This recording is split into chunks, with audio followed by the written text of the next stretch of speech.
Hello friends, कैसे हैं आप सभी लोग। स्वागत है आपका अपने यूट्यूब चैनल 4G रैंकर पर। दोस्तों आज हम लेकर के आए हैं एसएससी के प्रीवियस सेट्स के 50 इम्पोर्टेंट क्वेश्चन। दोस्तों जो मेरे यूट्यूब चैनल पर नए हैं वो मेरे यूट्यूब चैनल को सब्सक्राइब करें, वीडियो को लाइक करें और ज़्यादा से ज़्यादा शेयर करें। तो चलिए शुरू करते हैं आज का पहला क्वेश्चन। देखिए आज का पहला क्वेश्चन कह रहे हैं, निम्नलिखित में से किसे रेगुण मिट्टी के नाम से जाना जाता है। निम्न में से किसे रेगुण मिट्टी के नाम से जाना जाता है। तो ये आपकी काली मिट्टी, इसका राइट आंसर हो जाएगा। काली मिट्टी को रेगुण मिट्टी के नाम से जाना जाता है। देखिए काली मिट्टी को कपासी मिट्टी भी कहा जाता है, या ये कपास के लिए जो जानी जाती है। अगर बात करें कपास की तो कपास जो है सबसे ज़्यादा काली मिट्टी में पैदा होती है, इसलिए इसको क्या कहते हैं, कपासी मिट्टी भी इसको कहते हैं। बात करें इसके काले रंग की तो इसका काला रंग जो होता है वो टाइटैनिक मैग्नीटाइट के कारण होता है। जैसे लाल मिट्टी का लाल रंग लोह के ऑक्साइड के कारण होता है, वैसे ही काली मिट्टी का काला रंग जो होता है टाइटैनिक मैग्नीटाइट के कारण होता है। उसके बाद में बात करें ये मुख्य रूप से कहाँ पर पाई जाती है, तो मुख्य रूप से महाराष्ट्र और मध्य प्रदेश के क्षेत्र में पाई जाती है। तो देखिए काली मिट्टी महाराष्ट्र मध्य प्रदेश में पाई जाती है, और काली मिट्टी को कपासी मिट्टी और जो है इसका काला रंग टाइटैनिक मैग्नीटाइट के कारण होता है। बात करें लाल मिट्टी की तो देखिए लाल मिट्टी जो है इसका लाल रंग लोह के ऑक्साइड के कारण होता है, और इसमें सबसे ज़्यादा जो बाजरा और तंबाकू की खेती की जाती है। लाल मिट्टी में सबसे ज़्यादा काय की खेती की जाती है, बाजरे की और तंबाकू की। और ये देखिए लाल मिट्टी सबसे ज़्यादा कहाँ पर पाई जाती है, तमिलनाडु में। तो देखिए रेगुण मिट्टी का सही आंसर हो जाएगा आपका काली मिट्टी। उसके बाद में अगला क्वेश्चन देखते हैं। अगला क्वेश्चन कह रहे हैं, देखिए खादर एक प्रकार की जलोढ़ मिट्टी नया जलोढ़ है द्वारा जमा किया जाता है। तो खादर के बारे में पूछ रहे हैं कि खादर मिट्टी कहाँ पर पाई जाती है, यह खादर मिट्टी का जो जमाव होता है वो कब होता है। तो देखिए खादर मिट्टी का जमाव होता है जब बाढ़ आती है, यानी कि जिस क्षेत्र में अधिकांश बाढ़ें आती हैं वहाँ पर जो है जलोढ़ मिट्टी या खादर मिट्टी पाई जाती है। देखिए जलोढ़ भी दो प्रकार की होती है, एक तो पुरानी जलोढ़, एक होती है आपकी नई जलोढ़। नई जलोढ़ होती है जहाँ पर वर्षा हर साल आती है और एक नई मिट्टी का विस्तार कर देती है, उसे नवीन जलोढ़ के नाम से जानते हैं। और देखिए एक होती है पुरानी जलोढ़, जहाँ पर पहले वर्षा आती जहाँ पर पहले बाढ़ आती थी अब नहीं आती है, वो होती है आपकी पुरानी जलोढ़। दोनों ही मिट्टी बहुत इंपॉर्टेंट है, एग्जाम में पूछी जाती हैं। और ये देखिए उपजाऊपन की दृष्टि से बहुत ज़्यादा उपजाऊ होती है। तो देखिए इसका राइट आंसर हो जाएगा आपका बाढ़। तो खादर मिट्टी जो है बाढ़ के कारण जम जाती है। उसके बाद में अगला क्वेश्चन देखते हैं। देखिए अगला क्वेश्चन कह रहे हैं, विश्व जल दिवस 2020 की थीम क्या थी। बात करें 2020 के थीम की तो इसका राइट आंसर हो जाएगा जल और जलवायु परिवर्तन। और देखिए जल दिवस जो मनाया जाता है वो मनाया जाता है आपका 22 मार्च को। हर साल 22 मार्च को जल दिवस के रूप में मनाते हैं। और 2022 की जो जल की थीम थी वो थी जल और जलवायु परिवर्तन। बात करें 22 अप्रैल की तो 22 अप्रैल को मनाया जाता है आपका पृथ्वी दिवस। तो इसका राइट आंसर हो जाएगा आपका जल और जलवायु परिवर्तन। उसके बाद में अगला क्वेश्चन देखते हैं। देखिए ये रोगों से संबंधित है। कह रहे हैं रोग ब्लास्ट निम्नलिखित में से किसकी फसल से संबंधित है। ये ब्लास्ट नामक रोग जो पाया जाता है ये पाया जाता है आपका चावल में। चावल में देखिए रोग ब्लास्ट एक रोग है जो पाया जाता है। उसके बाद में चावल के अन्य रोग भी हैं। एक आता है आपका बिलाइट लीफ और एक आता है शीथ बिलाइट। देखिए जिसमें पत्तियाँ सफ़ेद होकर के जो है सूखने लगती हैं, और ये चावल में रोग पाया जाता है। ठीक है। अगला देखिए अगर बात करें मोजेक रोग की तो मोजेक रोग पाया जाता है आपका आलू में। उसके बाद में अगला क्वेश्चन आता है। देखिए अगली पुस्तक है, इंपॉर्टेंट पुस्तक है। देखिए पूछा गया है एग्जाम में ये भी, और एग्जाम में ये आती रहती है। तो निम्नलिखित में से किसने बादशाह नामक पुस्तक लिखी। तो बादशाह नामक जो पुस्तक लिखी है वो लिखी है अब्दुल हमीद लाहौरी ने। अब्दुल हमीद लाहौरी ने बादशाह नामक पुस्तक लिखी। जबकि बात करें अगर अबुल फजल की तो अबुल फजल ने एक पुस्तक लिखी थी अकबरनामा, जिसको आईन अकबरी भी कहा जाता है। उसके बाद में गुलबदन बेगम ने जो पुस्तक लिखी थी उसने लिखी थी हुमायूं नामा। और जियाउद्दीन बर्नी की पुस्तक आती है तारीख ए फिरोज शाही। इंपॉर्टेंट क्वेश्चन है, देखिए पुस्तकों से पूछ लिया जाता है और कई बार एग्जाम में ये रिपीट हुआ क्वेश्चन है। उसके बाद में अगला क्वेश्चन आता है। देखिए निम्नलिखित में से अशोक निम्नलिखित में कौन सा स्थान अशोक के प्रमुख रॉक एडिक्टेड का एक खोज स्थान नहीं है। तो अशोक के कुछ रॉक एडिक्टेड हैं, ये कौन सा स्थान नहीं है। तो देखिए भंबरू इसका राइट आंसर हो जाएगा। भंबरू एक स्थान इसका नहीं है। उसके बाद में अगला क्वेश्चन है। देखिए इंपॉर्टेंट क्वेश्चन है, ये रिपीटेड क्वेश्चन है आपका। किस खेल के साथ आप शेखोम मीराबाई चानू का नाम जोड़ते हैं, या कुल मिलाकर के कहें तो मीराबाई चानू किस खेल से संबंधित है। तो मीराबाई चानू जो है ना वो है वेट लिफ्टिंग से संबंधित, और ये कहाँ की हैं, ये आती है मणिपुर की। कभी कभी क्वेश्चन ऐसे भी पूछे जाते हैं, खिलाड़ी का नाम और पूछेगा किस राज्य से संबंधित है। तो देखिए शेखोम मीराबाई चानू का संबंध है आपका वेट लिफ्टिंग से, और ये आती है आपकी मणिपुर से। उसके बाद में अगला क्वेश्चन है, देखिए कह रहे हैं पंचायतन शैली किससे संबंधित है। वेरी इंपॉर्टेंट क्वेश्चन है ये भी, पंचायतन शैली किससे संबंधित है। तो देखिए ये संबंधित आपकी एक मंदिर की वास्तुकला है, ये एक मंदिर वास्तुकला है पंचायतन शैली, एक मंदिर वास्तुकला है, इसका राइट आंसर हो जाएगा पहला। उसके बाद अगला क्वेश्चन अगर बात करें तो कह रहे हैं देखिए निम्नलिखित में से किसका ऊर्जा के समान बीमा है, यानी कि ऊर्जा के समान बीमा किसकी है। तो देखिए इसका राइट आंसर हो जाएगा आपका टॉर्क। टॉर्क की जो बीमा है वो ऊर्जा के समान है, और टॉर्क को कहा जाता है टोंक बल, इसको इसका दूसरा नाम भी आता है टोंक बल, इसको कहा जाता है। तो इसका राइट आंसर हो जाएगा आपका टार्क। अगला क्वेश्चन देखते हैं, कह रहे हैं देखिए 2013 को भारत की किस पंचवर्षीय योजना का अवधि हिस्सा माना जाता है, या अवधि का हिस्सा माना जाता है। तो कुल मिलाकर 2013 को जो पंचवर्षीय योजना थी वो किस योजना के अंतर्गत आती है। तो वो आती है आपकी 12वीं पंचवर्षीय योजना के। तो 2013 में जो पंचवर्षीय योजना चल रही थी वो 12वीं पंचवर्षीय योजना का भाग थी। बात करें देखिए 2000 ये जो चली थी आपकी 12वीं पंचवर्षीय योजना, ये 2012 से लेकर के 2017 तक चली थी। उसके बाद में अगर बात करें पंचवर्षीय योजनाओं की शुरुआत, तो पंचवर्षीय योजना की शुरुआत हुई थी 1951 से, और पहली पंचवर्षीय योजना 1951 से लेकर के 1956 तक चली थी। एक क्वेश्चन ये भी आता है कि पंचवर्षीय योजनाओं का जो शुभारंभ होता है या जो आरंभ होता है ये किस महीने की तारीख को होता है, किस महीने में होता है। तो देखिए इसका जो प्रारंभ होता है 1 अप्रैल से लेकर के, और इसका जो अंतिम होता है वो होता है 31 मार्च तक। यानी कि कोई भी अगर पंचवर्षीय योजना चलेगी तो वो 1 अप्रैल से शुरू होकर के 5 साल बाद 31 मार्च तक वो चलती है। तो इसका प्रारंभिक महीना होता है अप्रैल और अंतिम महीना होता है 31 मार्च। तो देखिए अगला क्वेश्चन आता है आपका 1 अप्रैल 2019 को निम्नलिखित में से किस बैंक का विलय बैंक ऑफ बड़ौदा में हो गया है। तो 1 अप्रैल 2019 में निम्नलिखित में से किस बैंक का विलय बैंक ऑफ बड़ौदा में हो गया है। तो इसका राइट आंसर हो जाएगा आपका देना बैंक का। तो इसका राइट आंसर आपका चौथा देना बैंक का जो विलय हो गया है। उसके बाद में अगला क्वेश्चन है देखिए इंपॉर्टेंट है ये भी, कह रहे हैं सूर्य के चारों ओर अपनी कक्षा में पृथ्वी की अनुमानित गति किलोमीटर प्रति सेकंड में क्या है। तो सूर्य के चारों ओर जो पृथ्वी का चक्कर लगाती है तो वो कितनी स्पीड से चक्कर लगाती है। तो इसका राइट आंसर हो जाएगा 30 किलोमीटर प्रति सेकंड से। अगला क्वेश्चन है देखिए कह रहे हैं बेतवा नदी के तट पर निम्नलिखित में से कौन सा सांस्कृतिक पर्यटन स्थल है। तो बेतवा नदी के तट पर जो सांस्कृतिक स्थल है आपका वो है ओरछा। ओरछा किस नदी के किनारे, मतलब ओरछा किस नदी के किनारे है, वो है बेतवा नदी के किनारे। बात करें उज्जैन की, तो उज्जैन आता है आपका क्षिप्रा नदी के किनारे, और देखिए क्षिप्रा नदी के किनारे उज्जैन में महाकुंभ भी लगता है। बात करें हम जो है बेतवा नदी के तट की, तो इसका राइट आंसर है आपका ओरछा। उसके बाद में अगला आता है देखिए, अगला क्वेश्चन इंपॉर्टेंट है ये मॉडर्न हिस्ट्री से आपका। 1815 में निम्नलिखित में से किसे भारत के पहले सर्वेयर जनरल के रूप में नियुक्त किया गया था। तो 1815 में भारत के पहले सर्वेयर जनरल के रूप में जो नियुक्त किया गया था वो कालिन मैकेंजी को किया गया था। तो इसका राइट आंसर हो जाएगा कालिन मैकेंजी। अगला क्वेश्चन देखते हैं देखिए, अगला क्वेश्चन कह रहे हैं इंपॉर्टेंट है देखिए, वेरी वेरी इंपॉर्टेंट है, सवाल कई बार एग्जाम में पूछा गया है। कह रहे 1857 के विद्रोह में बेगम हजरत महल ने निम्नलिखित में से किस स्थान से विद्रोह का नेतृत्व किया। तो देखिए बेगम हजरत महल ने जो है वो लखनऊ से विद्रोह किया था 1857 की क्रांति में। उसके बाद दिल्ली से कौन थे, तो दिल्ली से थे आपके बहादुर शाह जफर और इनके साथ बख्त खां, और जबकि झांसी से कौन थी, झांसी से थी आपकी रानी लक्ष्मीबाई, और लखनऊ से आपका कौन था देखिए बेगम हजरत महल। ये राइट आंसर हो जाएगा इसका दूसरा। इंपॉर्टेंट क्वेश्चन है। अगला क्वेश्चन है देखिए, वेरी इंपॉर्टेंट है ये भी आपका। देखिए हर एक क्वेश्चन आपका एग्जाम ओरिएंटेड है और एक बढ़िया एकदम क्वेश्चन आपके सामने लेकर के आ रहे हैं। कह रहे हैं धर्मनिरपेक्ष शब्द के 42वें संविधान संशोधन अधिनियम के अंतर्गत भारत के संविधान की प्रस्तावना में जोड़ा गया। कुल मिलाकर के बात यह है कि 42वां संविधान संशोधन कब हुआ था, जिसमें धर्मनिरपेक्ष शब्द को जोड़ा गया था। तो 42वां संविधान संशोधन हुआ था आपका 1976 में। और देखिए 1976 में इस संविधान संशोधन में एक तो समाजवादी शब्द जोड़ा गया था, समाजवादी, और दूसरा धर्मनिरपेक्ष, और तीसरा अखंडता। ये 3 शब्द आपके 42वें संविधान संशोधन 1976 में जोड़े गए थे।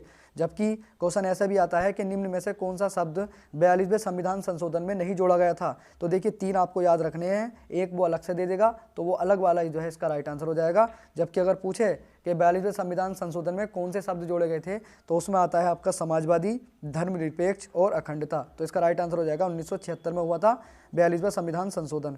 उसके बाद में अगला क्वेश्चन आता है, देखिए अगला क्वेश्चन है सूर्य के प्रकाश के संपर्क में निम्नलिखित में से विटामिनों में कौन सा संश्लेषण होता है। तो कुल मिलाकर ये है कि सूर्य के प्रकाश से कौन सा विटामिन निकलता है या किस विटामिन का संश्लेषण होता है, तो विटामिन डी जो है आपका सूर्य के प्रकाश से मिलता है।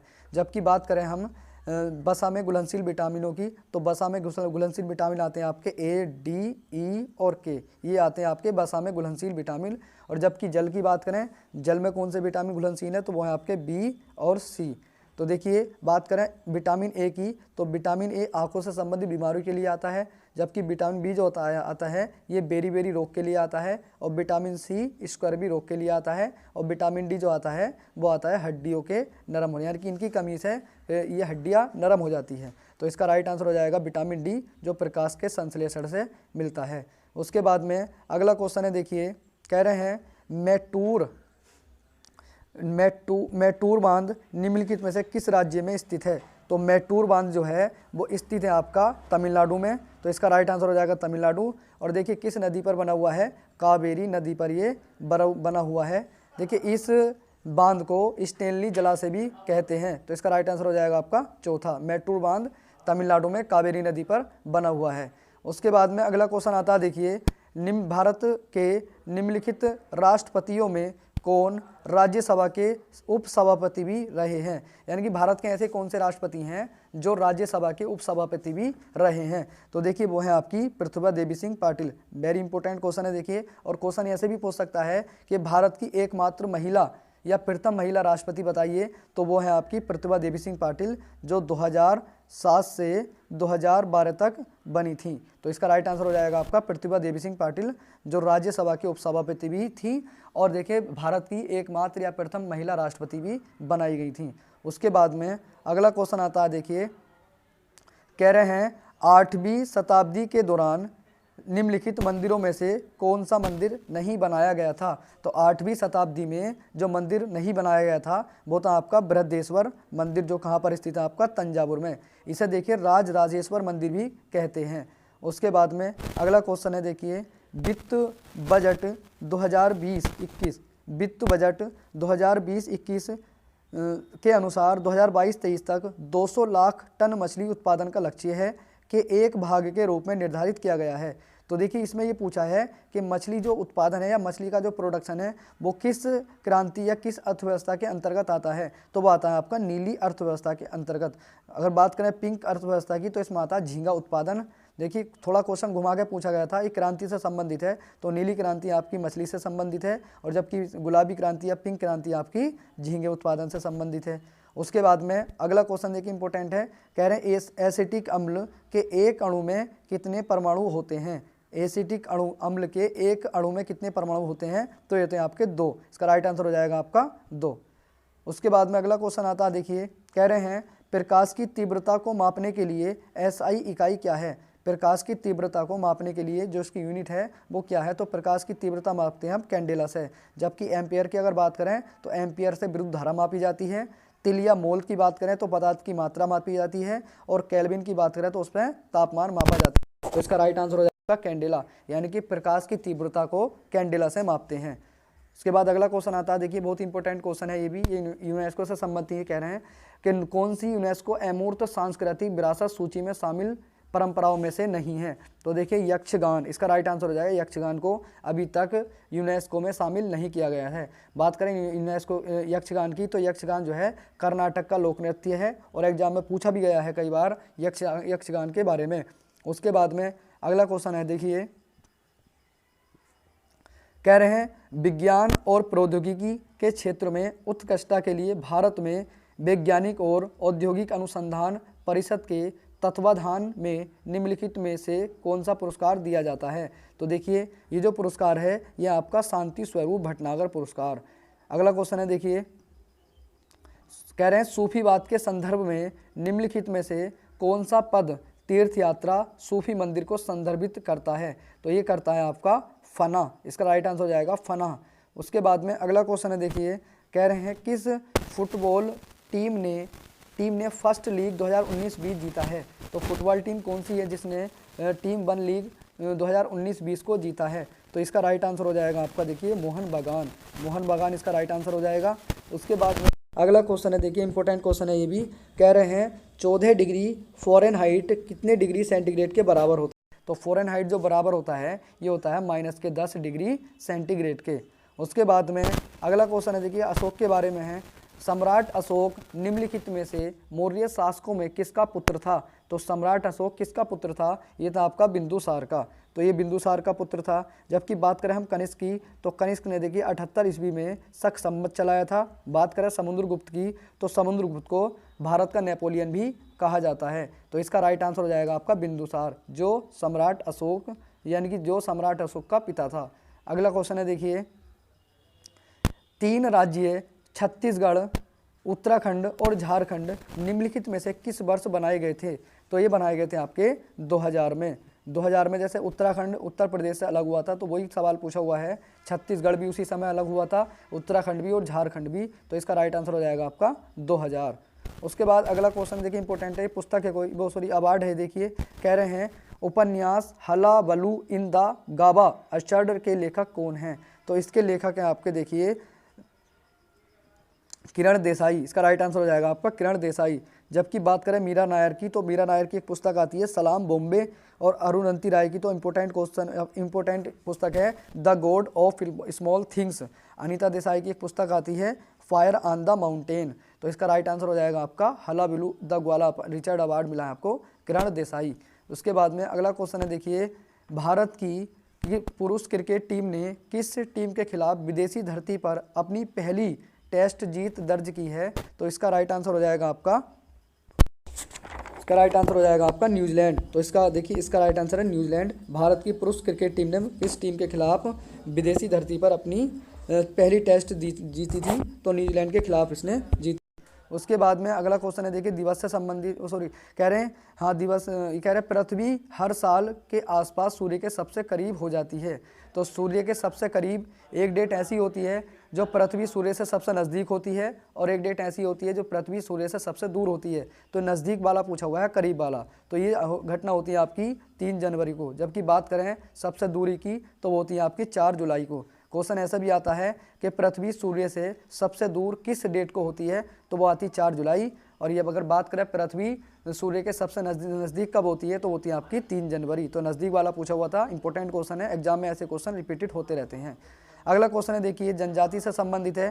कह रहे हैं धेमसा के लोकप्रिय आदिवासी और पारंपरिक नृत्य निम्नलिखित में से किस राज्य को समर्पित हैं। तो देखिए धेमसा जो जनजाति है ये पाई जाती है आपकी उड़ीसा में। तो इसका राइट आंसर हो जाएगा उड़ीसा। जबकि त्रिपुरा की अगर बात करें, तो त्रिपुरा में पाई जाती है होजा और गिरी।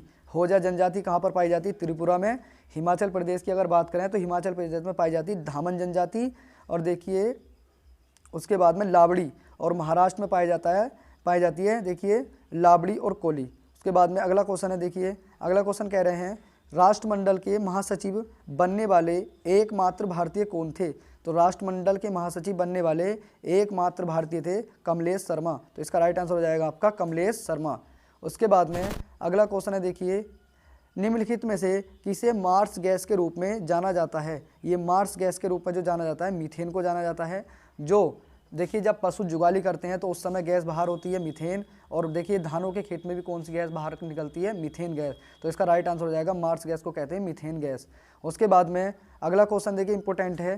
कह रहे हैं कि 2020 में कितने पद्म विभूषण पुरस्कार विजेता थे। तो देखिए 2020 में जो पद्म विभूषण पुरस्कार विजेता थे वो थे आपके 7 लोगों ने 2020 में पद्म विभूषण पुरस्कार को जीता था। उसके बाद में अगला क्वेश्चन है, देखिए आधुनिक आवर्त सारणी में कौन सा तत्व कार्बन से पहले आता है। देखिए इंपॉर्टेंट क्वेश्चन है, और ऐसे क्वेश्चन भी आपके एग्जाम में पूछे जाते हैं। सब क्वेश्चन आपके जो है प्रीवियस सेट से उठाए गए हैं, और जो लगातार एग्जामों में रिपीटेड होते रहते हैं। बहुत ऑथेंटिक क्वेश्चन है, आपके लिए लेकर के आ रहे हैं हम। उसके बाद में देखिए इसका जो राइट आंसर हो जाएगा आधुनिक आवर्त सारणी का, इसमें इसका राइट आंसर हो जाएगा बोरान। तो आधुनिक आवर्त सारणी में कौन सा तत्व कार्बन से पहले आता है, तो वो आता है बोरान। उसके बाद में अगला क्वेश्चन है, देखिए धुआंधार जलप्रपात नदी पर स्थित है, यानी कि धुआंधार या इसको कपिलधारा जलप्रपात भी बोलते हैं। ये किस नदी पर स्थित है? तो ये आपका नर्मदा नदी पर। और ये देखिए मध्य प्रदेश के जबलपुर में स्थित है। इंपॉर्टेंट क्वेश्चन है। तो अगर ऐसा पूछ लिया जाए कि धुआंधार जलप्रपात किस राज्य में है, तो यह मध्य प्रदेश में। किस नदी पर है? नर्मदा नदी पर। और देखिए इसको क्या कहा जाता है? इसको कपिलधारा जलप्रपात भी बोलते हैं। उसके बाद में अगला क्वेश्चन आता है, देखिए निम्नलिखित में से कौन पश्चिम में बहने वाली नदी नहीं है? तो पश्चिम में बहने वाली नदी नहीं पूछा हुआ है, तो नहीं कौन सी है आपकी? बैतरणी नदी जो है पश्चिम की ओर नहीं बहती, ये पूरब की ओर बहती है। जबकि साबरमती नदी, कालिंदी नदी, घग्गर धद्दर नदी, माही नदी, ताप्ती नदी, नर्मदा नदी, ये सब आपकी पश्चिम की ओर अरब सागर में अपना जो है मुहाना बनाती हैं। जबकि बैतरणी नदी जो है आपकी ये पूरब की ओर बहने वाली नदी है। उसके बाद में अगला क्वेश्चन है, देखिए कह रहे हैं संक्षिप्त नाम सार्स में ए का अर्थ क्या है? देखिए ये भी इंपॉर्टेंट क्वेश्चन है और पूछे जाते हैं ऐसे फुल फॉर्म में। कहीं पूछ लेगा कि इस वाले शब्द का अर्थ बताइए या इस वाले शब्द का क्या अर्थ है। तो देखिए सार्स में जो ए का अर्थ है वह है आपका एक्यूट। इसका राइट आंसर हो जाएगा आपका एक्यूट। इसकी फुल फॉर्म आती है सार्स की सीवियर एक्यूट रेस्पिरेटरी सिंड्रोम। तो सीवियर एक्यूट रेस्पिरेटरी सिंड्रोम में जो ए का अर्थ हो जाएगा वो हो जाएगा आपका एक्यूट। उसके बाद में अगला क्वेश्चन है, देखिए कह रहे हैं निम्नलिखित में से कौन सा पर्यटक आकर्षण स्थल हरियाणा में स्थित नहीं है? तो हरियाणा में मालदा नहीं है, जबकि कुरुक्षेत्र भी हरियाणा में आता है, पानीपत भी आता है और सूरजकुंड भी आपका हरियाणा में आता है। देखिए सूरजकुंड के नाम से मेला भी लगता है हरियाणा के अंदर। तो इसका राइट आंसर हो जाएगा आपका मालदा। मालदा जो है हरियाणा के अंतर्गत नहीं आता। देखिए मालदा जो आता है वो आता पश्चिम बंगाल में। उसके बाद में अगला क्वेश्चन है प्रसिद्ध उपन्यास वो प्रकाशित अंग्रेजी उपन्यास लिखने वाले पहले भारतीय कौन थे? यानी कि ऐसे भारतीय कौन थे जिन्होंने सबसे पहले अंग्रेजी में उपन्यास लिखा था? तो इसका राइट आंसर हो जाएगा बंकिम चंद्र चट्टोपाध्याय। तो पहले अंग्रेजी में उपन्यास लिखने वाले कौन थे? बंकिम चंद्र चट्टोपाध्याय। उसके बाद में अगला क्वेश्चन है, देखिए कह रहे हैं भारत के 71वें गणतंत्र दिवस पर किस देश के राष्ट्रपति मुख्य अतिथि थे?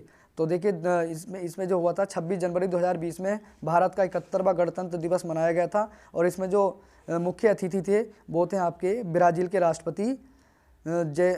राष्ट्रपति जेयर बोल्सोनारो। तो इसका राइट आंसर हो जाएगा ब्राज़ील। उसके बाद में अगला क्वेश्चन है, देखिए कह रहे हैं इंपॉर्टेंट सवाल है भी। देखिए मनरेगा में दाई से दूसरा अक्षर जी का अर्थ क्या है? देखिए एक अभी सार्स के बारे में आया था, अब आया आपका मनरेगा के बारे में। तो ये देखिए ऐसे क्वेश्चन भी आपके एग्जाम में मिल जाते हैं, इनको ध्यान रखना है आपको। तो दूसरा जी का अर्थ क्या है? तो दूसरे जी का अर्थ है आपका गारंटी। जबकि पहले जी का अर्थ क्या है? वह है आपका ग्राम। तो देखिए या ग्रामीण बोल सकते हैं आपको। तो इसका राइट आंसर हो जाएगा जी का गारंटी इसका राइट आंसर हो जाएगा। उसके बाद में अगला क्वेश्चन कह रहे हैं, देखिए रामनाथ कोविंद भारत के राष्ट्रपति हैं। तो रामनाथ कोविंद जो है भारत के कौन से नंबर के राष्ट्रपति हैं? तो ये आपके 14वें नंबर के। राइट आंसर हो जाएगा सी। उसके बाद में अगला क्वेश्चन है, देखिए कह रहे हैं कि निम्नलिखित में से किसने times of India sports award 2019 में कोच ऑफ द ईयर का पुरस्कार जीता है? वेरी इंपॉर्टेंट क्वेश्चन है। देखिए इसने ये जीता है आपका जसपाल राणा ने। उसके बाद अगला क्वेश्चन है, देखिए किस राज्य सरकार को सर्वोच्च न्यायालय द्वारा 20 मार्च 2020 को विधानसभा में एक फ्लोर टेस्ट का सामना करने का निर्देश दिया गया था? तो ये दिया गया था आपका मध्य प्रदेश की सरकार को। देखिए इस वीडियो का लास्ट क्वेश्चन है आपका, कह रहे हैं फंडामेंटल फिजिक्स पुरस्कार का पहला प्राप्तकर्ता कौन था या कौन सा भारतीय है? तो फंडामेंटल पुरस्कार जो जीता था वो पहले भारतीय थे आपके अशोक सेन। दोस्तों ये हमारी वीडियो का लास्ट क्वेश्चन था। वीडियो कैसी लगी कमेंट करके ज़रूर बताएं और मेरे चैनल को ज़्यादा से ज़्यादा शेयर करें और सब्सक्राइब करें। मिलते हैं अगली वीडियो में। धन्यवाद।